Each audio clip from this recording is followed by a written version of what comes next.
സന്നിഹിതരായിരിക്കുന്ന നിങ്ങൾക്കെല്ലാവർക്കും യേശുക്രിസ്തുവിന്റെ നാമത്തിൽ സ്നേഹവും വന്ദനവും അറിയിക്കുന്നു. ഇന്ന് രാവിലത്തെ അല്പസമയത്തെ ചിന്തയ്ക്ക് വേണ്ടി നമുക്കൊരു വേദഭാഗം വായിക്കാം. മത്തായി എഴുതിയ സുവിശേഷം 6-ാം അധ്യായം അതിൻ്റെ 9 മുതൽ 13 വരെയുള്ള വാക്യങ്ങൾ വായിക്കാം. മത്തായി എഴുതിയ സുവിശേഷം 6-ാം അധ്യായം 9 മുതൽ 13 വരെയുള്ള വാക്യങ്ങൾ. രാജ്യം വരേണമേ, നിന്റെ ഇഷ്ടം സ്വർഗത്തിലെ പോലെ ഭൂമിയിലുമാകണമേ. ഞങ്ങൾക്ക് ആവശ്യമുള്ള ആഹാരം ഇന്ന് തരയണമേ. ഞങ്ങളുടെ കടക്കാരോട് ഞങ്ങൾ ക്ഷമിച്ചിരിക്കുന്നത് പോലെ ഞങ്ങളുടെ കടങ്ങളെ ഞങ്ങളോട് ക്ഷമിക്കണമേ. ഞങ്ങളെ പരീക്ഷയിൽ കടത്താതെ ദുഷ്ടങ്കിൽ നിന്ന് ഞങ്ങളെ വിടുവിക്കണമേ. ക്ഷമിച്ചാൽ സ്വർഗസ്ഥനായ നിങ്ങളുടെ പിതാവ് നിങ്ങളോട് ക്ഷമിക്കും. നിങ്ങൾ മനുഷ്യരോട് പിഴകളെ ക്ഷമിക്കാഞ്ഞാലോ നിങ്ങളുടെ പിതാവ് നിങ്ങളുടെ പിഴകളെ ക്ഷമിക്കുകയില്ല. എന്നുള്ള പ്രാർത്ഥന നമ്മുടെ വാഴ്ത്തപ്പെട്ടവനായ കർത്താവ് ശിഷ്യന്മാരെ പഠിപ്പിച്ച പ്രാർത്ഥനയുടെ ഉദാത്തമായ ഒരു മാതൃകയാണ്. കേരളത്തിലെ പെന്തക്കോസ്തുകാർ അവിടെയുള്ള മുഖ്യ ധാര ക്രിസ്തീയ സഭകളിൽ നിന്ന് തങ്ങൾ വ്യത്യസ്തരാണ് എന്ന് കാണിക്കാൻ 3 കാര്യങ്ങളാണ് പ്രധാനമായിട്ട് തിരഞ്ഞെടുത്തത്. ഒന്ന്, ആരാധനയ്ക്ക് വരുന്നവർ വെള്ളവസ്ത്രം ധരിക്കണം എന്ന നിർബന്ധം പിടിച്ചു. 2, ആഭരണം ഉപേക്ഷിക്കണം എന്ന് നിർബന്ധം പിടിച്ചു. 3, ഞങ്ങൾ സ്വർഗസ്ഥനായ പിതാവേ ചൊല്ലുകയില്ല എന്ന് നിർബന്ധം പിടിച്ചു. കാരണം ഞങ്ങൾ അവരുടെ കൂട്ടല്ല എന്ന് സമൂഹത്തെ കാണിക്കുവാനുള്ള ഒരു വലിയ ബാധ്യത പെന്തക്കോസ്ത് നേതൃത്വത്തിൻ്റെ മേലുണ്ടായിരുന്നു എന്നെനിക്ക് തോന്നുന്നു. അതുകൊണ്ടാണ് ഈ 3 കാര്യങ്ങളിൽ. കാരണം സാമുദായിക സഭകളെല്ലാം അവരുടെ പ്രാർത്ഥന കഴിയുമ്പോൾ ഒരുമിച്ച് സ്വർഗസ്ഥനായ ഞങ്ങളുടെ പിതാവേ എന്നുള്ള ഈ പ്രാർത്ഥന പാടുകയും കുരിശു വരയ്ക്കുകയും ഒക്കെ ചെയ്യും. അത് വേണ്ട എന്ന് പെന്തക്കോസ്തുകാർ തീരുമാനിച്ചു. സമൂഹത്തിൽ നിന്ന് നമ്മൾ വേർപെട്ടവരാണ് എന്ന് കാണിക്കുന്നതിന് വേണ്ടി ചെയ്ത കാര്യങ്ങളിൽ ചിലതാണ്. ഈ വക്രതയുള്ള തലമുറയിൽ നിന്ന് വേർപെടുവീൻ എന്ന് തിരുവെഴുത്ത് നമ്മെ പഠിപ്പിക്കുന്നുണ്ട്.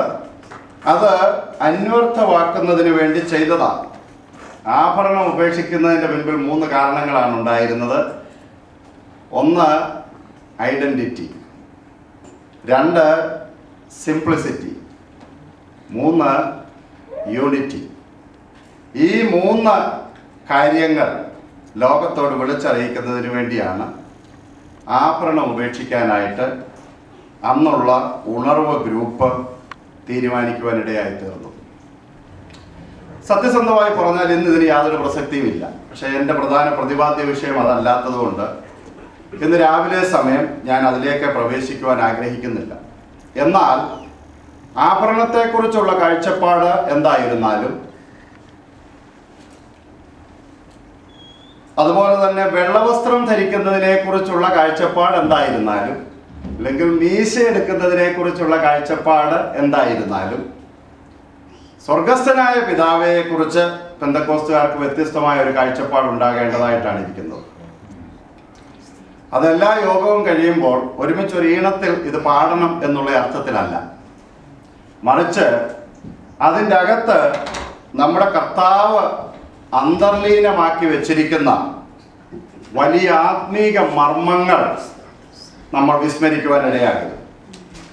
നമ്മുടെ ജീവിതത്തെ വളരെയേറെ സ്വാധീനിക്കുകയും നമ്മെ ആത്മീകമായി വളർത്തുകയും ചെയ്യുന്ന വലിയ ആത്മീക മർമ്മങ്ങൾ ആ പ്രാർത്ഥനയിൽ അന്തർലീനമായിട്ടുണ്ട്.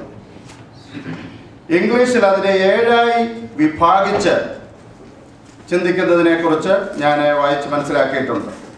എൻ്റെ 1ാമത്തെ ഭാഗത്തെക്കുറിച്ച് ഇങ്ങനെയാണ് പറയുന്നത്: preparation, our father which art in heaven.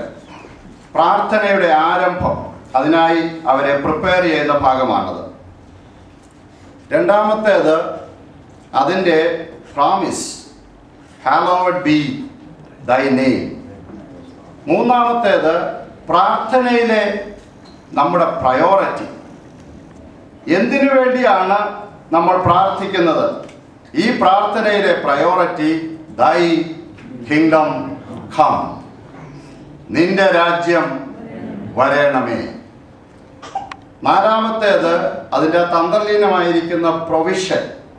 Give us this day our daily bread. ഇന്നത്തേക്ക് ഞങ്ങൾക്ക് ആവശ്യമായിരിക്കുന്ന ആഹാരം നൽകണമേ. ഒരു കാര്യം ഇന്ന് രാവിലെ നിങ്ങളോട് സൂചിപ്പിക്കുവാൻ എനിക്ക് താല്പര്യമുണ്ട്. നമ്മുടെ കർത്താവിന് നമ്മളോട് ഇടപാടുള്ളത് ഇന്നാണ്. നമ്മൾ 40 തലമുറയ്ക്ക് കഴിക്കാനുള്ളത് ബാങ്കിൽ ഇട്ടിട്ടുണ്ട്, അതവിടെ കിടക്കിട്ട് നല്ലതാണ്, കളയണ്ട. എന്നാൽ ദൈവത്തിന് നമ്മളോടുള്ള ഇടപാട് ഇന്നാണ്. ഇന്നാകുന്നു സുപ്രസാദകാലം, ഇന്നാകുന്നു രക്ഷാദിവസം. നിങ്ങളിൽ ആരെങ്കിലും ഒരാൾ നാളെ ഞാൻ ഇന്ന പട്ടണത്തിൽ പോയി വ്യാപാരം ചെയ്ത് വലിയ ഒരു കൊള്ളലാഭമുണ്ടാക്കി മടങ്ങി വരും എന്ന് പറയരുത്. കാരണം നിന്റെ നാളത്തെക്കുറിച്ച് നിനക്കൊന്നും അറിയത്തില്ലല്ലോ. ദൈവത്തിന് നമ്മളോട് ഇടപാടുള്ളത് ഇന്നാണ്. ഇന്ന് ഹല്ലേലൂയ. ഇന്ന് നമ്മുടെ കർത്താവ് നമ്മെ ജീവനുള്ളവരുടെ ദേശത്ത് ശേഷിപ്പിച്ചിരിക്കുന്നു. ഇന്നത്തേക്ക് നമുക്ക് ആവശ്യമുള്ള ആരോഗ്യവും ഇന്നത്തേക്ക് നമുക്ക് ആവശ്യമുള്ള സൗഖ്യവും ഇന്നത്തെ നമ്മുടെ ആഹാരത്തിനുള്ളതും നമ്മുടെ കർത്താവ് നമുക്ക് തന്നിട്ടുണ്ട്. അത് ലഭ്യമായിട്ടുള്ളവർക്ക് ഇന്ന് രാവിലെ സമയം തങ്ങളുടെ കാര്യങ്ങളെ ഉയർത്തി ദൈവത്തെ സ്തുതിക്കും. ഇന്നത്തെ ദിവസം നമ്മുടെ കർത്താവ് നമുക്ക് തന്നതാണ്. അതിൻ്റെ 5-ാമത്തെ ഭാഗം നമുക്ക് ജനങ്ങളോടുള്ള ഇടപാടിൻ്റെ കാര്യമാണ്. People forgive us our debt as we forgive our debtors. ഞങ്ങളുടെ കടക്കാരോട് ഞങ്ങൾ ക്ഷമിക്കുന്നത് പോലെ ഞങ്ങളുടെ കടങ്ങളും ദോഷങ്ങളും ഞങ്ങളോട് ക്ഷമിക്കണമേ. എൻ്റെ 6-ാമത്തെ ഭാഗം ഇതാണ്. Power lead us not into temptation but deliver us from evil. ഞങ്ങളെ ദോഷം ചെയ്യുവാനായി പ്രേരിപ്പിക്കുകയോ അതിലേക്ക് ഞങ്ങൾ നയിക്കപ്പെടുകയോ ചെയ്യുവാൻ ഇടയാകരുത്. തെറ്റായ കാര്യങ്ങളിൽ നിന്ന് നീ ഞങ്ങളെ വിമോചിപ്പിക്കണമേ. ഞങ്ങളെ പരീക്ഷയിൽ കടക്കാതെ ദുഷ്ടങ്ങളിൽ നിന്ന് ഞങ്ങളെ വിടുവിക്കണമേ. രാജ്യവും ശക്തിയും മഹത്വവും എന്നേക്കും എനിക്കുള്ളതാകും എന്നല്ല, എന്നേക്കും നിനക്കുള്ളതാകുന്നു. Praise. For thine is the kingdom and the power and glory forever. Amen. Amen. Preparation, promise, priorities, provision, people, power, praise. Amen. ഇതിൽ നമ്മൾക്ക് മനുഷ്യരോടുള്ള ബന്ധത്തെക്കുറിച്ച് പറഞ്ഞിരിക്കുന്ന കാര്യമാണ്. ഞങ്ങളുടെ കടക്കാരോട് ഞങ്ങൾ ക്ഷമിക്കുന്നത് പോലെ ഞങ്ങളുടെ കടങ്ങളും ദോഷങ്ങളും ഞങ്ങളോട് ക്ഷമിക്കണം. ക്രെഡിറ്റ് കാർഡുള്ളവരൊക്കെ ഒന്ന് കൈപൊക്കിക്കേ. ഇല്ലാത്തവരൊന്ന് കൈപൊക്കിക്കേ. സ്ത്രീജനങ്ങൾക്ക് കാണത്തില്ല.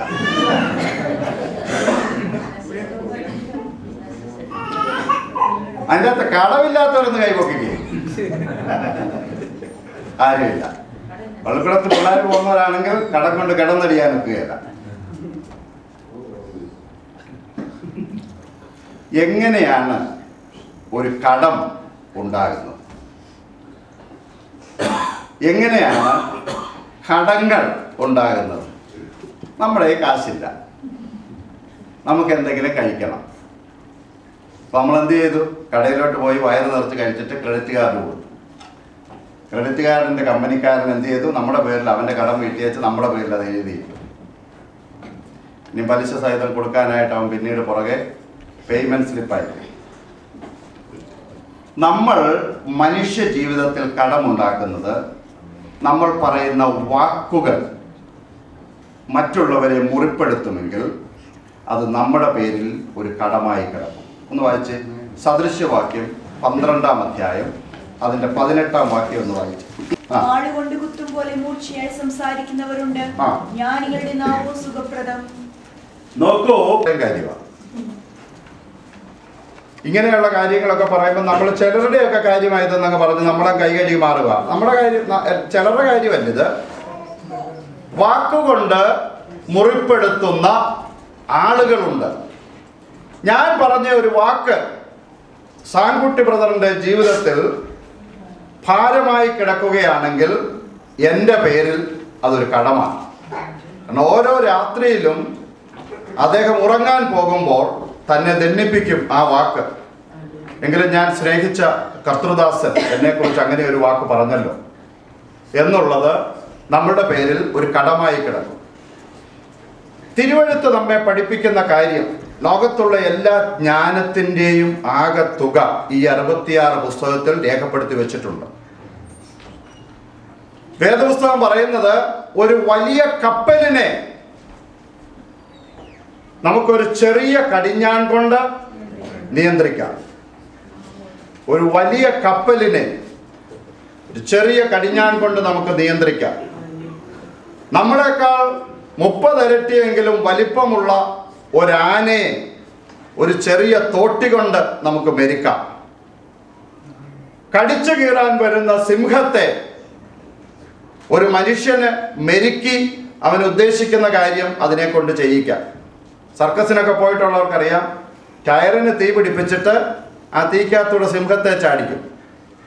ഒരു ചെറുപ്പക്കാരൻ ചെയ്യുന്ന കാര്യമാണ്, അതിനെ പരിശീലിപ്പിച്ചെടുക്കുന്നതാണ്. നാവിനെ മെരുക്കിയെടുക്കാൻ വളരെയേറെ പ്രയാസമുള്ള സാധനമാണ്. അത് ആവശ്യമില്ലാത്തതെല്ലാം പറഞ്ഞിട്ട് ജീവചക്രത്തിന് തീ കൊളുത്തി മനുഷ്യനെ പെരുപ്പിക്കുന്നതാണ് എന്ത്? നാവ്. നാവ് നാവ് നോക്കൂ, 1-2 വേദഭാഗങ്ങളൊന്ന് വായിച്ച്. ഉൽപ്പത്തി പുസ്തകം 37-ാം അധ്യായം 32-ാം വാക്യം ഒന്ന് വായിച്ചേ. ഇത് ഞങ്ങൾക്ക് കണ്ടുകിട്ടി, എന്റെ മകന്റെ അല്ലയോ അല്ലയോ എന്ന് നോക്കണമെന്ന്. നോക്കൂ, ജോസഫിന്റെ സഹോദരന്മാർ വന്നു പറഞ്ഞ വ്യാജ വർത്തമാനം നിരപരാധിയായ ഒരു മനുഷ്യന്റെ ജീവിതത്തെ തകർക്കുന്നതായിരുന്നു. സംഭവിച്ച കാര്യമല്ല, ജോസഫ് മരിച്ചില്ല, ജോസഫ് ജീവനോടെ ശേഷിച്ചിട്ടുണ്ട്.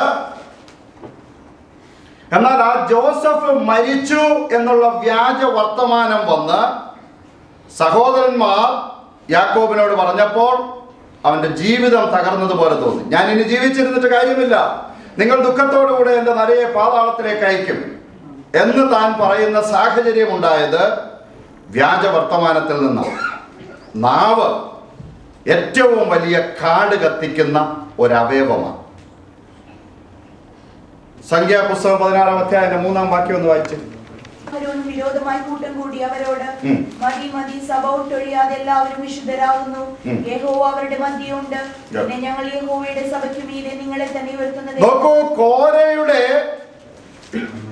കാഠിന്യമുള്ള നാവ് ജനങ്ങളുടെ മേൽ വലിയ ന്യായവിധിക്ക് കാരണമാക്കി തീർത്തു. നമ്മുടെ നാവ് നമ്മൾ കടിഞ്ഞാണിട്ട് സൂക്ഷിക്കേണ്ടത് ആവശ്യമാണ്. അത് മറ്റുള്ളവരുടെ ജീവിതത്തിൽ കടമായി തീരും. നമ്മൾ പറയുന്ന മുറിവേൽപ്പിക്കുന്ന വാക്കുകൾ. നമ്മുടെ ശരീരത്തിൽ പിച്ചാത്തി കൊണ്ടോ അല്ലെങ്കിൽ ഏതെങ്കിലും ആയുധം കൊണ്ടോ ഒരു മുറിവുണ്ടായാൽ അത് കരിയത്തക്കവണ്ണമുള്ള എല്ലാ സംവിധാനങ്ങളും ലോകത്തിലുണ്ടെന്ന് അതിനെ നമുക്ക് പരിഹരിച്ചെടുക്കാൻ കഴിയും. എന്നാൽ നാവ് കൊണ്ട് ഹൃദയത്തിൽ വരുത്തുന്ന മുറിവുകൾ കരിച്ചെടുക്കുവാൻ എളുപ്പമുള്ള കാര്യമല്ല. നമ്മൾ പറയുന്ന വാക്കുകൾ കടമായി തീരുന്നു. ഇനി നമ്മൾ പറയാത്ത വാക്കുകൾ കടമായി തീരും. നമ്മൾ പറയാത്ത വാക്കുകൾ ഒന്ന് വായിച്ച സദൃശവാക്യം 15-ാം അധ്യായം അതിന്റെ 23-ാം വാക്യം ഒന്ന് വായിച്ചേ. സദൃശവാക്യം ഹേതുവായി മനുഷ്യന് സന്തോഷം വരും. എന്നോട് വായിച്ചേ. താൻ പറയുന്ന ഉത്തരം ഹേതുവായി മനുഷ്യന് സന്തോഷം വരും. തക്ക സമയത്ത് പറയുന്ന വാക്ക് എത്ര മനോഹരം. തക്ക സമയത്ത് പറയുന്ന വാക്ക് എത്ര മനോഹരം. ഞാൻ എൻ്റെ തീരെ ചെറിയ പ്രായത്തിൽ തന്നെ IPCയുടെ ഭരണസമിതികളിൽ ഇരുന്നിട്ടുണ്ട്. പല കാര്യങ്ങൾ വരും ഇതുപോലെയുള്ള സമിതികൾ. അപ്പോൾ ചില ആളുകളെ കുറിച്ചുള്ള പരാതികൾ വരും അവിടെ. ആ പരാതി വായിക്കും. അതിനെക്കുറിച്ചുള്ള ചർച്ചകൾ നടക്കുമ്പോൾ തീർച്ചയായും ഒരു കൂട്ടം ആളുകൾ, പരാതി കൊണ്ടുവന്ന ആളുകൾ, ആ ആളിനെ കുറിച്ച് ഏറ്റവും ഹീനമായ കാര്യങ്ങൾ പറയും. ഒന്നുകിൽ അയാളെ സഭയിൽ നിന്ന് മുടക്കണം, അല്ലെ അയാളെ സഭയിൽ നിന്ന് തിരുത്തണം, അല്ലെ അയാൾ വിടേണ്ട ആളാണ്, അയാൾ ഭിന്നപക്ഷക്കാരനാണ്, എന്തെങ്കിലും പറഞ്ഞ് അയാൾക്കെതിരെയുള്ള ശക്തമായ ആരോപണങ്ങളുമായിട്ടാണ് വരുന്നത്. ഒരു കൂട്ടം ആളുകൾക്ക് അയാളോട് സഹതാപം ഉണ്ടാകും. അവർ പറയും അങ്ങനെയല്ല, ഇതിനൊരു മറുവശമുണ്ട് എന്ന് പറയും. പക്ഷെ അപ്പോൾ ശ്രദ്ധിച്ചിട്ടുള്ള ഒരു കാര്യം, ഏതെങ്കിലും ഒരു മനുഷ്യന്റെ ഭാവിയെ ബാധിക്കുന്ന ഒരു വിഷയത്തിൽ അയാൾക്കൊന്ന് രക്ഷപ്പെടാനുള്ള ഒരു വാക്ക് അയാളെക്കുറിച്ച് പറയുവാൻ കഴിയുന്ന ആളുകൾ ഒരക്ഷരം മിണ്ടാതിരിക്കുന്നത് ഞാൻ കണ്ടിട്ടുണ്ട്.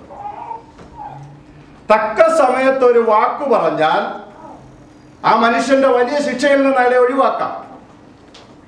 തക്ക സമയത്ത് ഒരു നല്ല വാക്ക് പറഞ്ഞാൽ അയാൾ അകപ്പെട്ടു നിൽക്കുന്ന ആ അഗ്നിപർവ്വതത്തിൽ നിന്ന് അയാൾക്ക് രക്ഷപ്പെടാം. അത് അയാളെ അറിയാവുന്ന, അയാളെ മനസ്സിലാക്കിയിട്ടുള്ള ആളുകളാണ് അത് പറയേണ്ടത്. പക്ഷെ അത് പറയാതിരിക്കുന്നത് ഞാൻ കണ്ടിട്ടുണ്ട്. നമ്മൾ തക്ക സമയത്ത് ഒരു നല്ല വാക്ക് ഒരാളിനെ കുറിച്ച് പറയേണ്ടി വരുമ്പോൾ ഒരിക്കലും പറയാതിരിക്കരുത്. കാരണം ആ ആളിന്റെ ജീവിതത്തെ അത് വളരെയേറെ പ്രോത്സാഹിപ്പിക്കും. ആ ആളിന്റെ ജീവിതത്തെ അത് വളരെയേറെ ഉയർത്തും. ഒരു ചെറിയ വാക്ക്. ഒരു കാര്യം ഓർത്തോണം, നമുക്കെല്ലാവർക്കും പ്രശംസ ഇഷ്ടമുള്ള ആളുകളാണ്.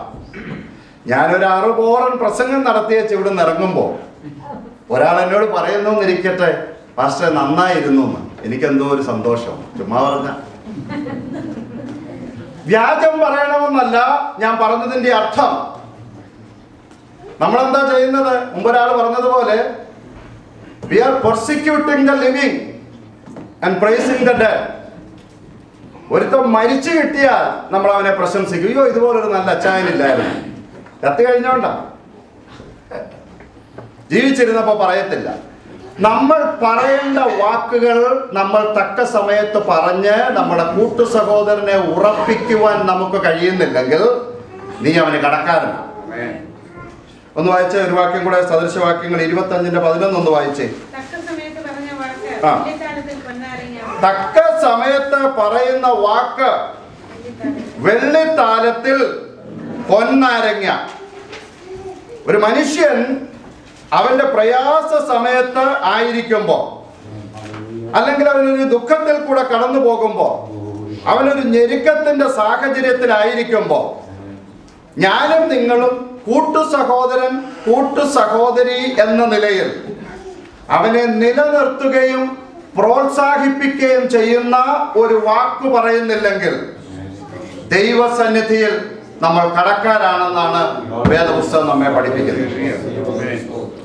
പറയേണ്ടാത്ത വാക്കുകൾ പറയുമ്പോഴും പറയേണ്ട വാക്കുകൾ തക്ക സമയത്ത് പറയാതിരിക്കുമ്പോഴും നമ്മൾ കടക്കാരായി തീരുന്നു എന്നാണ് വേദപുസ്തകം നമ്മെ പഠിപ്പിക്കുന്നത്. അത് പറയുന്നതിനെ സംബന്ധിച്ച് ഇനി ആളുകൾ നമ്മോട് ചെയ്യുന്ന കാര്യങ്ങൾ ഒന്ന് വായിച്ച യോഹന്നാന്റെ സുവിശേഷം 15-ാം അധ്യായം 20-ാം വാക്യം. ഞാൻ നിങ്ങളോട് പറഞ്ഞ വാക്ക് ഓർക്കുകയും അവർ എന്നെ ഉപദ്രവിച്ചുവെങ്കിൽ നിങ്ങളെയും ഉപദ്രവിക്കും, എന്റെ വചനം പ്രമാണിച്ചുവെങ്കിൽ നിങ്ങളുടേതും പ്രമാണിക്കും. എങ്കിലും എന്നെ അയച്ചവനെ അവർ അറിയായതുകൊണ്ട് എന്റെ നാമനിമിത്തം ഇതൊക്കെ നിങ്ങളോട് ചെയ്യും. നോക്കൂ, മനുഷ്യർ നമ്മളോട് ചെയ്യുന്ന കാര്യങ്ങൾ. ചില ആളുകൾ പറയുന്നത് ഞാൻ കേട്ടിട്ടുണ്ട്, ഞാൻ മരിച്ചാലും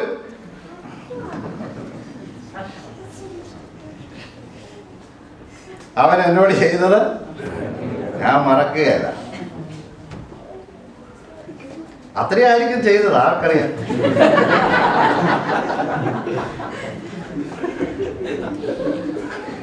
ഞാൻ മരിച്ചാലും അവൻ എന്നോട് ചെയ്തത് ഞാൻ മറക്കുകയാണ്.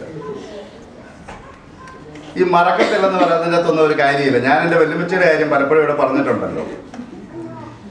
എൻ്റെ വല്യമ്മച്ചി 104-ാമത്തെ വയസ്സിലാണ് മരിച്ചത്. ഒരു 100 വയസ്സ് വരെ ഞങ്ങളുടെ അമ്മച്ചിക്ക് നല്ല ഓർമ്മയായിരുന്നു. ഈ ഓർമ്മ നഷ്ടപ്പെട്ട് കഴിഞ്ഞാൽ അതൊരു ഒരു ഒരു ഒരു ഒരു പ്രത്യേക രീതിയിലാണ് ഈ ആളുകളുടെ ഈ ഓർമ്മ നഷ്ടപ്പെടുന്നത്. ഇതിൻ്റെ രസകരമായ കാര്യം, ഇവരാദ്യം മറക്കുന്ന ഇവരുടെ മക്കളെയാണ്. ആദ്യം മറക്കുന്നത് മക്കളെയാണ്. ഏറ്റവും അവസാനം വരെ അവരുടെ നിൽക്കുന്ന ഓർമ്മ ആരുടെ കാര്യമാണെന്നറിയാം? കൂടപ്പുറപ്പുകളുടെ കാര്യമാണ്. വിശ്വസിക്കാൻ പ്രയാസം അല്ലേ? ഏറ്റവും അവസാനം വരെ എൻ്റെ അമ്മച്ചി ഓർത്തിരുന്ന 2 ആംഗളമാരുടെ കാര്യമാണ്. ഒന്ന് കുഞ്ഞവറാച്ചൻ, ഒന്ന് യോനാച്ചൻ. മൂത്ത മോൻ്റെ പേര് കുഞ്ഞുഞ്ഞെന്നാ. അവരെ കഴിഞ്ഞപ്പോൾ നീ ഏത് കുഞ്ഞുഞ്ഞാ കഴിയുമ്പോൾ ചോദിക്കും. പിന്നെ ആര് എന്നാലും അമ്മച്ചി ഇതാരാന്നറിയാമോ? അവരൊക്കെ എനിക്ക് വേണ്ടപ്പെട്ടവരൊക്കെ തന്നെ, ഒരു വെടിയില്ല. മറക്കത്തില്ലെന്നൊക്കെ പറഞ്ഞാലും ഉണ്ടല്ലോ, ഈ മറവിയൊക്കെ നഷ്ടപ്പെടും. സകല പ്രതാപങ്ങളും നഷ്ടപ്പെടും. ആരോഗ്യം നഷ്ടപ്പെടും, സൗന്ദര്യം നഷ്ടപ്പെടും, പ്രതാപങ്ങൾ നഷ്ടപ്പെടും, സ്നേഹിതര് തള്ളിപ്പറയും. ഇന്ന് പകൽക്കാലം ഓർത്തോ, ലോകം ശാശ്വതമാണ് എന്ന് നീ വിചാരിക്കരുത്. ഞങ്ങൾക്ക് അന്നന്നത്തേക്കുള്ള ആഹാരം തരണമേ എന്ന് പറഞ്ഞാൽ ഇന്നത്തേക്ക് നിൽക്കുവാനുള്ള കൃപ, ഇന്നത്തേക്ക് ജീവിക്കുവാനുള്ള ശക്തി. ഇന്ന് രാത്രിയിൽ കിടന്നുറങ്ങി ഇന്ന് രാത്രിയിൽ എൻ്റെ കർത്താവ് വന്നാൽ എനിക്ക് അവൻ്റെ കൂടെ പോകണം എന്ന് വിശ്വസിക്കുന്നവനാണ് യഥാർത്ഥ ഭക്തൻ. ഇന്ന് രാത്രിയിൽ ഞാൻ ഉറക്കത്തിൽ മരിച്ച എൻ്റെ കർത്താവിൻ്റെ സന്നിധിയിൽ എനിക്ക് ചെല്ലണം എന്ന് പറയുന്നവനാണ് യഥാർത്ഥ ഭക്തൻ. ഹല്ലേലൂയ. മറ്റുള്ളവർ നമ്മോട് ചെയ്യുന്ന കാര്യങ്ങൾ, മറ്റുള്ളവർ നമ്മോട് ചെയ്യാത്ത കാര്യങ്ങൾ നമുക്ക് വേദനയായിട്ട് കിടക്കും. ഞാൻ കേട്ടിട്ടുണ്ട് ചില ആളുകൾ പറയുന്നത്, ആ മനുഷ്യൻ എൻ്റെ വീട്ടിൽ വരെ ഒന്ന് വരുമായിരിക്കും എന്ന് ഞാൻ വിചാരിച്ചു. ആ മനുഷ്യൻ എൻ്റെ വീട്ടിലൊന്ന് കയറുമായിരിക്കും എന്ന് ഞാൻ വിചാരിച്ചു. പക്ഷെ അയാൾ വന്നില്ല. ഇന്ന് വായിച്ച സദൃശവാക്യങ്ങൾ 13:12. ആശ വിളംബം ജീവിതത്തെ ക്ഷീണിപ്പിക്കുന്നു. ഇച്ഛാനിവർത്തിയോ ജീവവൃക്ഷം തന്നെ. ആശ വിളംബം എന്ന് പറഞ്ഞാൽ അതിൻ്റെ അർത്ഥം എന്തുവാ? നമ്മളൊരു കാര്യം ആഗ്രഹിച്ചു, അത് നടന്നില്ല. നമ്മളൊരു കാര്യം ആഗ്രഹിച്ചു, അത് നടന്നില്ല, അത് നമ്മുടെ ജീവിതത്തെ തളർത്തിക്കളയും. ഇച്ഛാനിവർത്തിയോ, ആഗ്രഹിക്കുന്ന കാര്യം നിവർത്തിക്കപ്പെട്ടാലോ അത് നമ്മുടെ ജീവിത വൃക്ഷത്തെ തഴച്ചു വളരുവാൻ സഹായിക്കും. നമുക്കെല്ലാം ആഗ്രഹങ്ങളുണ്ട്. ആ ആഗ്രഹങ്ങളെല്ലാം നിവർത്തിക്കപ്പെടണമെന്നല്ല. എന്നാൽ നമ്മുടെ കൂട്ടു സഹോദരന്മാരെ കുറിച്ചും കൂട്ടു സഹോദരിമാരെ കുറിച്ചും നമ്മോടൊപ്പം ആരാധിക്കുന്ന ആളുകളെ കുറിച്ചും നമുക്കെല്ലാം ചില പ്രതീക്ഷകളുണ്ട്. എല്ലാവരുടെയും എല്ലാ പ്രതീക്ഷയും നിവർത്തിക്കുവാൻ നമുക്ക് സാധ്യമല്ല. എന്നാൽ നമുക്ക് ചെയ്യാൻ കഴിയുന്ന കാര്യങ്ങൾ നമ്മൾ ചെയ്തില്ലെങ്കിൽ അത് നമ്മുടെ പേരിൽ എന്താണ്? ഒരു കടമാണ്. നമ്മുടെ പേരിൽ അതൊരു കടമായിട്ട് കിടക്കും. വേദപുസ്തകം എന്താ നമ്മളെ പഠിപ്പിക്കുന്നത്? സ്നേഹത്തിനല്ലാതെ ആരോടും ഒന്നിനും നമ്മൾ കടംപെട്ടിരിക്കരുത്. പിന്നെ നമ്മുടെ കർത്താവ് നമ്മളെ പഠിപ്പിച്ചു എന്തുവാ? മറ്റുള്ളവർ നിങ്ങൾക്ക് ചെയ്യണം എന്ന് നിങ്ങൾ ആഗ്രഹിക്കുന്ന കാര്യം നിങ്ങൾ ആദ്യം മനസ്സിലാക്കി ആദ്യമേ അവർക്ക് ചെയ്യുവീൻ.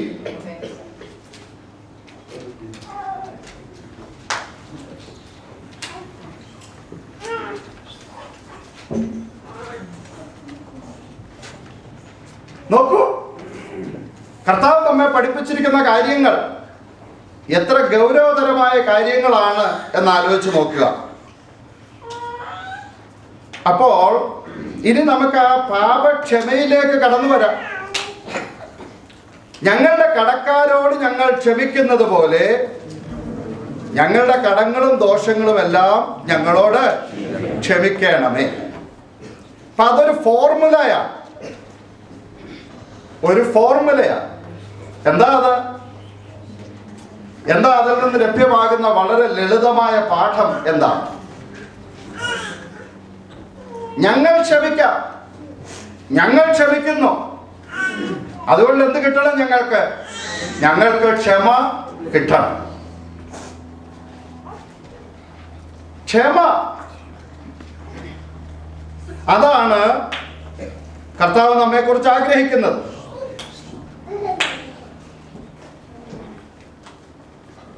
ഒരു വേദഭാഗം ഒന്ന് വായിച്ച്, ലൂക്കോസിന്റെ സുവിശേഷം 12-ാം അധ്യായം 2-ാം വാക്യം ഒന്ന് വായിച്ച്.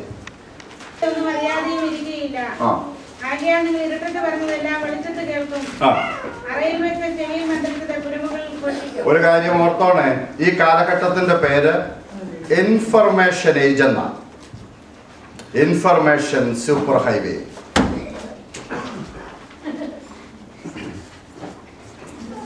ഒരു കാര്യവും മറന്നിരിക്കത്തില്ല, ഒരു കാര്യം. ചെവി നമ്മൾ കടിച്ചു പറിക്കുമല്ലോ ചിലപ്പം, യോഗം കൊണ്ട് കഴിയുന്ന ഉടനെ മറന്നിരിക്കുമെന്ന് വിചാരിക്കല്ലേ. ഈ മനുഷ്യന്റെ മനസ്സിൽ ഒന്നും തങ്ങി നിൽക്കത്തില്ല. അവൻ ഇവിടുന്ന് മാറി വേറൊരിടത്ത് ചെല്ലുമ്പോൾ അറിയാതെ മറ്റവൻ ഇറങ്ങി വരും. ആര് പറഞ്ഞതെന്നറിയാമോ? വാഴ്ത്തപ്പെട്ടവനായ കർത്താവ് പറഞ്ഞതാ, മൂടി വെച്ചതൊന്നും വെളിച്ചത്ത് വരാതിരിക്കത്തില്ല. ആരെക്കുറിച്ചാ? എല്ലാവരുടെയും കാര്യമാണ്. നമ്മൾ ആരൊക്കെ എവിടൊക്കെ എന്തൊക്കെ പറഞ്ഞിട്ടുണ്ടോ അത് കാലാകാലങ്ങളിൽ അവൻ ഇറങ്ങി വരും. അതുകൊണ്ട് എന്ത് വേണമെന്നാ? വാക്കുകൾ നമ്മൾ സൂക്ഷിക്കണം, നാവിനെ നമ്മൾ സൂക്ഷിക്കണം. എന്തെങ്കിലും പരാജയം പറ്റിയിട്ടുണ്ടെങ്കിൽ എൻ്റെ സഹോദര, നീ എന്നോട് ക്ഷമിക്കണം എന്ന് പറയണം. നമ്മുടെ വാഴ്ത്തപ്പെട്ടവനായ കർത്താവിനെ പിടിക്കാനായിട്ട് ഒറ്റുകാരനായിട്ട് യൂദ വന്നപ്പോൾ യേശുവരാൻ ചോദിച്ചത് എന്താണെന്നറിയാമോ? സ്നേഹിത, നീ വന്ന കാര്യം എന്ത്? ഉടയവൻ അറിയാൻ പാടില്ല എന്നിട്ടാണോ? അറിയാം, ഇവൻ ഒറ്റുകാരനായിട്ട് വന്നിരിക്കുകയാണ്.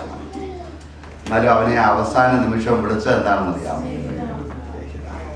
നീ വന്ന കാര്യം എന്ത്?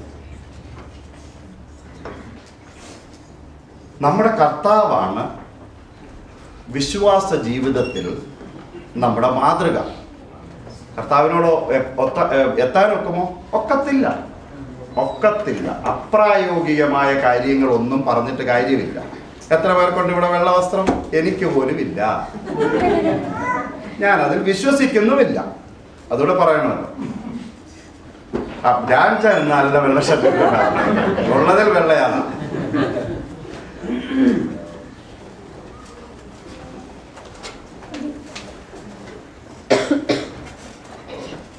ഞാൻ കഴിഞ്ഞ രാത്രിയിൽ നിങ്ങളോട് പറഞ്ഞതുപോലെ നമ്മുടെ കർത്താവ് കാട്ടുമുന്തിരികളായിരുന്ന നമ്മെ വെട്ടിയെടുത്ത് ആ നല്ല മുന്തിരിയോട് ചേർത്തത് നമ്മൾ രാജാവിനെ രസിപ്പിക്കുന്ന നല്ല ഫലം പുറപ്പെടുവിപ്പിക്കുന്നവരാണ്. ആകാത്ത ഫലം പുറപ്പെടുവിപ്പിക്കുന്ന വൃക്ഷത്തെ ദൈവം തീയിലിടുന്ന ഒരു ദിവസം. അതുകൊണ്ടൊരു കാര്യം ഓർത്തോണം, ഈ നന്മയും തിന്മയും ന്യായവിധിയെല്ലാം ഈ ലോകത്തിൽ തന്നെയാണെന്ന് വിചാരിക്കരുത്. ഈ ലോകത്തിൽ നമ്മൾ ചെയ്യുന്നതിനൊക്കെ ഇന്ന് ഞാനൊരു പാപം ചെയ്തു, വൈകിട്ട് ദൈവം എന്നെ ശിക്ഷിച്ചു. നാളെ ഞാനൊരു പാപം ചെയ്തു, വൈകിട്ട് ദൈവം എന്നെ ശിക്ഷിച്ചാൽ നമ്മളിൽ ആരും ഈ ലോകത്ത് കാണത്തില്ല.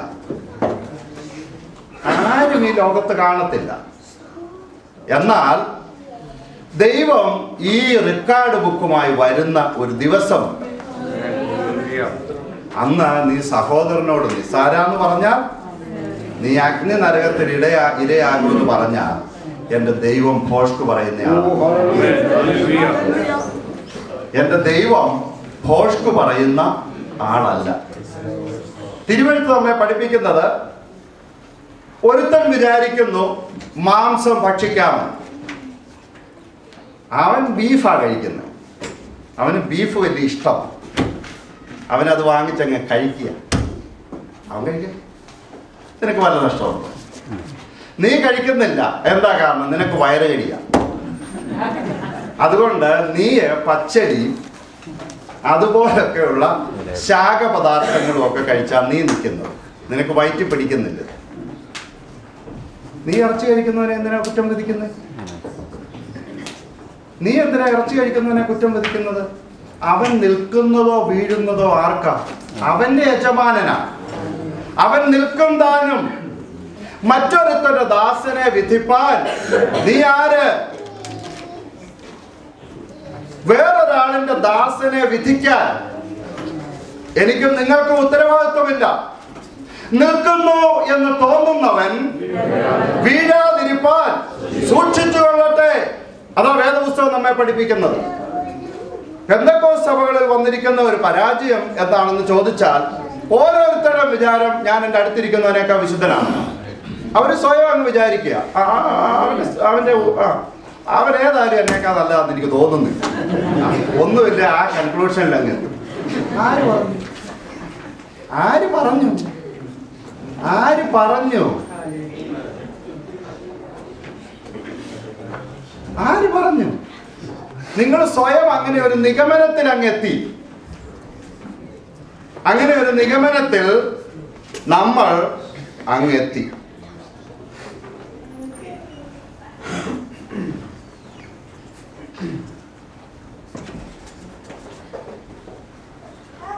ആറാമത്തെ 37-ാം വാക്യം ഒന്ന് വായിച്ചു.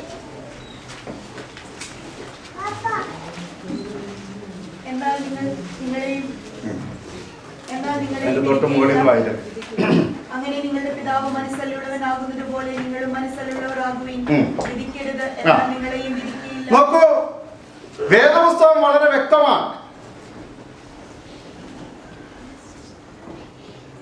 ഞങ്ങളുടെ കടക്കാരോട് ഞങ്ങൾ ക്ഷമിക്കുന്നത് പോലെ ഞങ്ങളുടെ കടങ്ങളും ദോഷങ്ങളും ഞങ്ങളോട് ക്ഷമിക്കണമേ എന്ന് പറഞ്ഞതുപോലെ ഇവിടെ ഒരു വളരെ സിമ്പിൾ ഒരു ഫോർമുല പറഞ്ഞിട്ടുണ്ട്. എന്താ അത്? വിധിക്കരുത്. എന്താ പ്രയോജനം? നിങ്ങളെ വിധിക്കത്തില്ല, നിനക്ക് കൈയും വീശി വീട്ടിൽ പോകാം. അപ്പൊ അതിന്റെ അർത്ഥം എന്താ? നീ വിധിച്ചാൽ നീ വിധിക്കപ്പെടുകയാണ്. റോമാലേഖനം 2-ാം വാക്യം ഒന്ന് വായിച്ചേ. നിനക്ക് പ്രതിവാദം പറയുവാനില്ല. അന്യനെ നിന്നെ തന്നെ കുറ്റം വിധിക്കുന്നു. അന്യനെ വിധിക്കുമ്പോൾ നീ നിന്നെ തന്നെ കുറ്റം വിധിക്കുന്നു.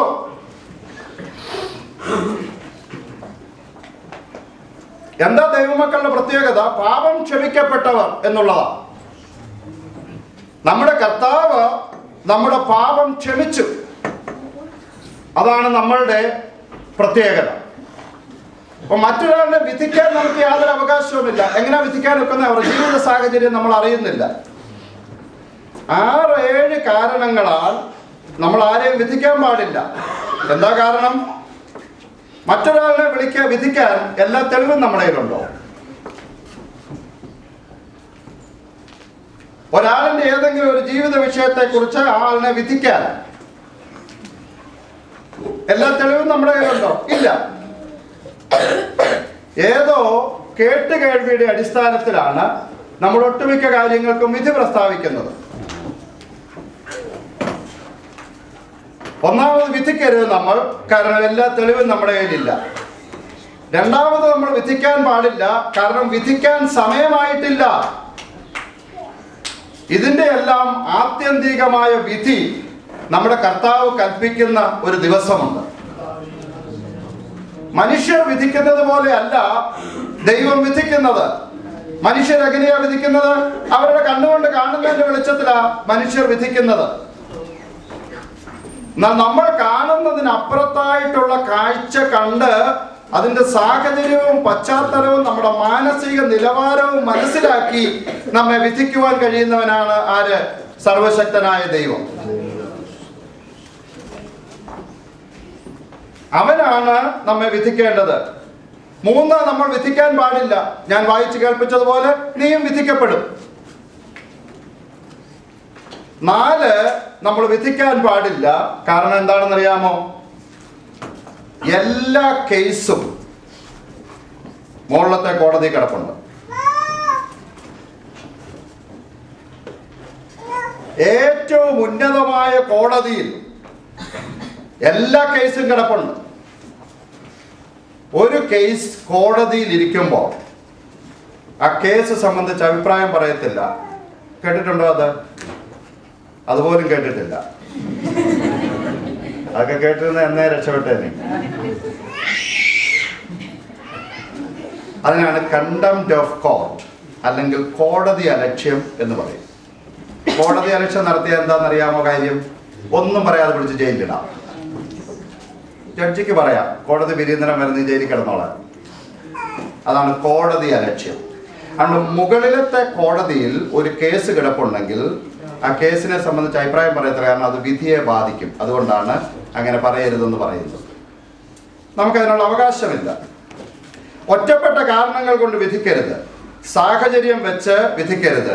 മറ്റുള്ളവരുടെ അഭിപ്രായം കേട്ട് വിധിക്കരുത്.